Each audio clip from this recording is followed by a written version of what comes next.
제1굴욕 외교가 일본의 역사 도발에 날개를 달아주고 있습니다. 이시다 총리가 지난 21일 야스쿠니 신사의 공물을 복납하고 90여 명의 일본 국회의원이 단체 참배를 강행했다고 합니다.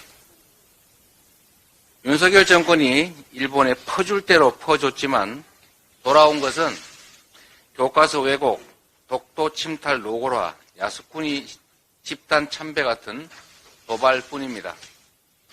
우리의 양보에 대한 일본의 상응 조치는 대체 어디에 있습니까? 그런데도 정부는 오늘부터 일본을 화이트리스트에 복원시키기로 했다고 합니다.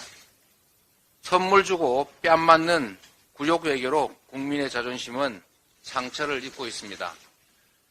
대일 외교에 대한 근본적 재점검을 요청드립니다. 대통령의 방미 일정이 시작됐습니다. 친구가 아니면 적이라는 이분법으로 외교전에 나서서는 안 됩니다. 국익이 우선이어야 합니다. 혹독한 실패로 끝난 일본 퍼주기 외교를 반면교사로 삼아야 합니다. 대통령에게 당당하고 유능한 실용외교 그리고 국익외교를 펼쳐달라는 간곡한 당부 말씀을 드립니다. 우리 민주당은 국익과 한반도 평화를 위한 노력에 적극적으로 협력하겠습니다. 정부 여당이 전세 사기 사태에 대해서 눈 가리고 아웅식의 대책만 내놓고 있습니다. 민주당의 요구를 정부가 일정 부분 수용한 것은 칭찬합니다만 여전히 핵심은 미흡합니다. 초부자들을 위해서 수십조 원씩 세금 깎아줄 돈은 있어도 전세 사기 피해자를 위해서 공공 매입할 돈은 없다는 말입니까? 당장 전 재산이나 다름없는 보증금을 떼인 그 피해자들에게 돈 빌려줄 테니까 집 사라 이렇게 하는 것은 온전한 대책이 아닙니다. 약 올리는 것 아니겠습니까? 지금 가장 필요한 일은 피해에 대한 실질적인 지원 방안입니다. 피해자를 우롱하는 그런 엉터리 대책 그만두고 선구제 원칙을 바탕으로 사회적 재난에 걸맞는 충분한 대책을 마련해야 합니다. 우리 야당도 적극적으로 협력하겠습니다. 오늘 당장이라도 어느 달이든 머리를 맞대고 함께 대책을 논의해 주시기 바랍니다. 우리 당은 국회 법제사법위원회에서 50억 클럽 특검법을 의결하지 않거나 김건희 특검법을 상정하지 않으면 두 법안을 신속 처리 안건으로 지정하겠다고 분명하게 밝혔습니다. 국민 10명 중 7, 8명이 찬성하는 50억 클럽 특검법은 국민의힘이 직접 법사위원회에 상정을 요구하기도 했습니다. 김건희 여사 의혹도 국민 60%가 특검 도입을 요구하고 있습니다. 하다 안 되니 윤석열 대통령이 과학적이고 공정하지 않다면 국민을 속이는 것이라며 여론조사를 가짜로 몰고 있습니다. 이어 윤핵관 등 여당이 나서 여론조사를 문제 삼고 있습니다. 여론조사마저 가짜로 몰아 민심을 부정해버리겠다는 것입니까? 그래서 여당도 민심을 외면하며 김건희 여사와 비리법조인, 다당 출신 정치인만 보호하는 방탄법사위를 고집하는 것입니까? 불안과 공포의 한 주가 시작되었습니다.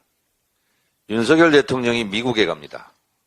아무것도 하지 않으면 아무 일도 일어나지 않을 텐데 또 대형 사고를 칠까봐 걱정됩니다.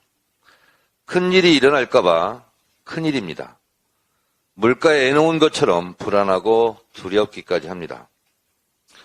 중국과 러시아도 이번 한미 정상회담의 발표 내용에 대해 촉각을 곤두세우며 예의주시하고 반격의 카드를 만지작거릴 것이 분명해 보입니다.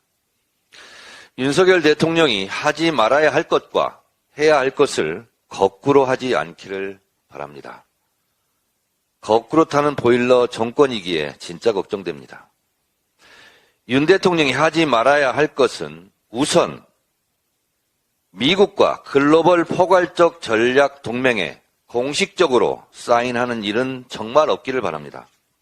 큰일 납니다. 말이야 멋있지만 미국의 군사 분쟁 지역에 한국이 끌려들어가 세계 곳곳에 적대국을 만들어 국익에 치명적 타격을 입히는 일입니다. 잘 모르면 즉석에서 답변하지 말고 생각 좀 하면서 말하고 숙고의 숙고를 거듭하시기 바랍니다. 외교는 국익과 국익의 대결입니다.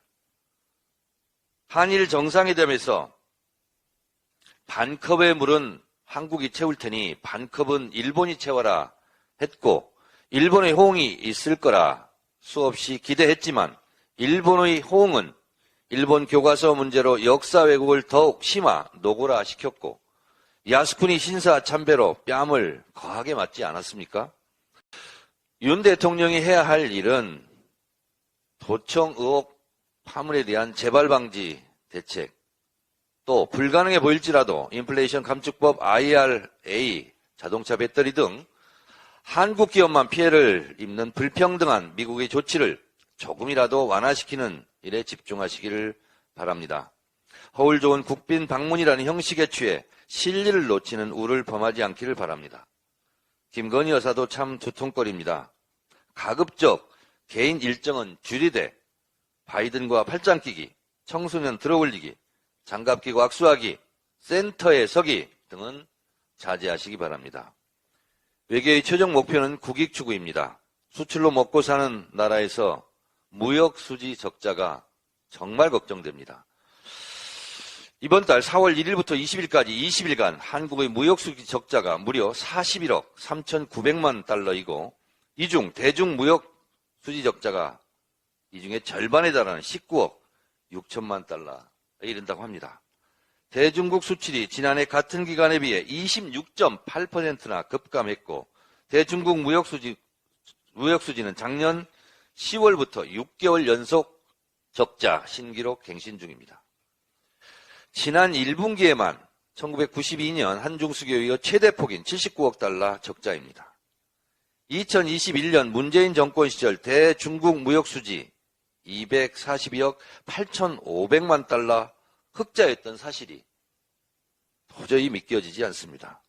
윤석열 대통령은 왜 자꾸 독재자의 길을 가려고 하십니까? 지난 2월 국회에서 선출한 진실화해위원회 2기 위원 6명 중 민주당 추천 허상수 재경 4.3 희생자 및 피해자 유족회 공동대표만 제외하고 임명했습니다.